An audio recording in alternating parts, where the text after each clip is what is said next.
કંઈ નથી મારું મારી પાસે, બધું આ પણ લોકોની આપેલી છે.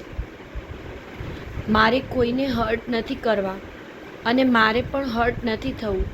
બસ બધાથી થોડું દૂર ચાલ્યા જવું છે.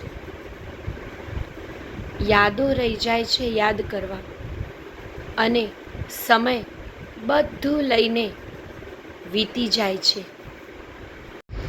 આખી દુનિયાને બ્લર કરીને તમે જેના પર ફોકસ કરશો એ જ વ્યક્તિ તમને એક દિવસ ક્રોપ કરી દેશે.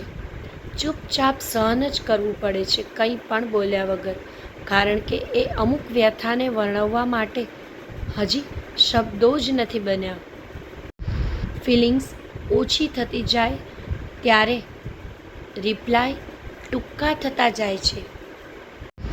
છોકરી તૂટ્યા પછી જિંદા લાશ બનીને રહી લેશે, પણ કોઈને કહેશે નહીં. ખોટું તો લાગે હો ગમતા વ્યક્તિને બીજા સાથે જોઈને. રોવાવાળા તો દિલમાં પણ રોઈ લેતા હોય છે. હંમેશા આંખોમાં આંસુ આવે એ જરૂરી તો નથી ને. કોઈને ખૂબ પ્રેમ કરશો તો રડવું પણ ખૂબ જ પડશે. શું ફાયદો રડવાનો? જે પ્રેમને ન સમજી શક્યા એ દર્દને શું સમજશે? એક સમય અને એક મજબૂરી, આ બંનેની સામે પ્રેમ હારી જાય છે.